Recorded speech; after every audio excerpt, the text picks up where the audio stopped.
Friends, कई बार हमें बिना किसी मेहनत के फ्री में ढेरों प्लांट मिल जाते हैं। तो आज मैं आपसे ऐसे ही प्लांट शेयर करूंगी, साथ ही उन्हीं में से एक प्लांट की रिपोर्टिंग भी शेयर करूंगी। तो फ्रेंड्स, जब मैंने अपने गार्डन की क्लीनिंग की तो पॉट में से काफ़ी सारी सॉइल बह के टेरेस पे आ जाती है। तो सारी सॉइल को मैंने इकट्ठा करके इस टब में रख दिया था। और अब जब बारिश हुई तो बारिश का पानी पड़ते ही इस पे ढेरों प्लांट ग्रो हो गए हैं। अब देखिए इस पे कितने सारे प्लांट निकल आए हैं और पर्सलिन के तो इतने सारे प्लांट ग्रो हुए हैं। बहुत सारे इस पे छोटे छोटे से बेबी प्लांट्स हैं।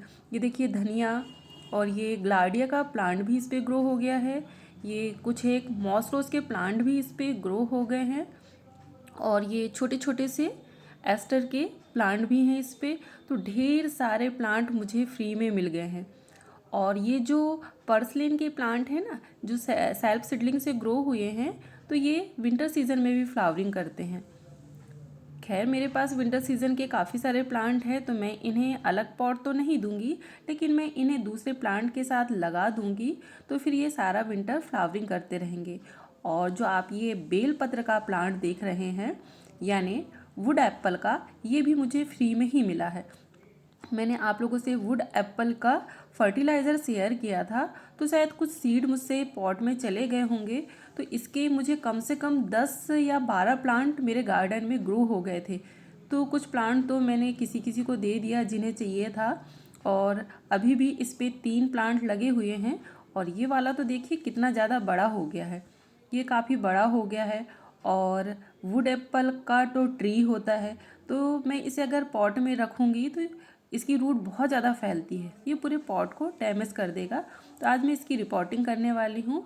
और इसकी रिपोर्टिंग करने के लिए मैंने ये आटा का बैग है, तो जिसके कॉर्नर को मैंने अंदर साइड पे फोल्ड कर लिया है और इसे पलटा भी लिया है। ड्रेनेज होल के लिए मैंने जगह जगह पे होल कर दिए हैं।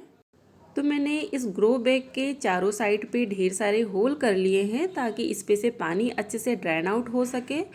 और अब इसे हम फिल करेंगे। तो इसे फिल करने के लिए मैं सॉइल का यूज़ नहीं करूँगी, बल्कि अपने गार्डन का जो वेस्ट है उसका यूज़ करूँगी। तो अभी मैंने अपने गार्डन से काफ़ी सारी वीड्स निकाली है, तो सारी वीड्स को मैं इस पर फिल कर दूँगी।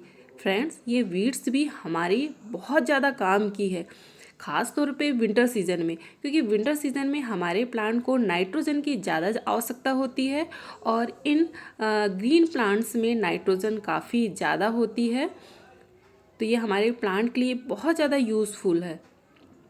तो मैं इस ग्रो बैग को आधा से ज़्यादा इससे भर लूँगी। आप इसकी जगह किचन वेस्ट का यूज़ भी कर सकते हैं, गार्डन के सूखे हुए फूल, पत्तियाँ, इनका भी यूज़ कर सकते हैं। इसके हमें बहुत सारे फ़ायदे हैं। एक तो प्लांट को नाइट्रोजन भी मिलेगा, और जब ये धीरे धीरे डिकम्पोज होंगे तो न्यूट्रिशन भी मिलेगा। साथ ही ये जो मीडिया बनेगा, सॉइल मीडिया, ये लाइट वेट होगा, यानी हमारे टेरेस पे ज़्यादा वेट नहीं पड़ेगा। तो अब मैंने इसे वीट से भर दिया है। इसके बाद मैं इसे सॉइल से फिल कर रही हूँ। अब मैं प्लांट को पॉट में से बाहर निकालूंगी। उसके लिए सबसे पहले मुझे इस टर्टल वाइन को निकालना है, जो बहुत ही हेल्दी ग्रो हो रही थी। तो मैं इन्हें दूसरे पॉट में शिफ्ट कर दूंगी, तो मेरे टर्टल वाइन के भी ढेर सारे पॉट तैयार हो जाएंगे। ये टर्टल वाइन मल्चिंग के लिए बहुत ही अच्छी होती है। अभी विंटर सीजन में हमें अपने प्लांट की मल्चिंग की ज़रूरत होगी, तो उसके लिए ये टर्टल वाइन बहुत ही अच्छी होती है, क्योंकि ये पूरे पॉट को कवर कर लेती है। अब मैं ये पॉट की सॉइल को थोड़ी थोड़ी ढीली करके पॉट को इस तरीके से टैप करके बिना इसकी रूट डैमेज किए और प्लांट को इसमें से बाहर निकाल लूँगी। तो देखिए फ्रेंड, ये पूरा रूट बॉल सहित बाहर आ गया है। और ये प्लांट इतना छोटा है और अभी से इसकी रूट बॉन्ड होने लगी थी, यानी इसे मैं ट्रांसप्लांट नहीं करती तो इसकी रूट इतनी ज़्यादा फैलती है कि मेरा पॉट क्ले पॉट था, तो ये पूरे पॉट को ही डैमेज कर देती। अब मैं इसकी थोड़ी थोड़ी सी सॉइल को हटा लेती हूँ और इसे इस पर रख के देख लेती हूँ। तो ये थोड़ा ऊंचा हो रहा है, तो मैं इसकी थोड़ी सी सॉइल इसमें से कम कर लूँगी। और आपने देखा होगा कि मेरे पॉट की सॉइल कितनी ज़्यादा पोरस थी कि ये हाथ लगाते से ही अलग हो जा रही है। तो ऐसी ही सॉइल आपको तैयार करना है।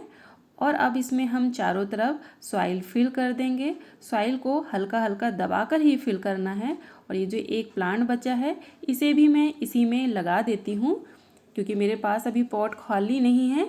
फिर मैं इसे किसी मंदिर वगैरह में लगा दूंगी। फ्रेंड्स, हमें साल में कम से कम एक ट्री ज़रूर लगाना चाहिए, चाहे आप कोई भी ट्री लगाएं, तो इससे हमारे वास्तु दोष भी दूर होते हैं।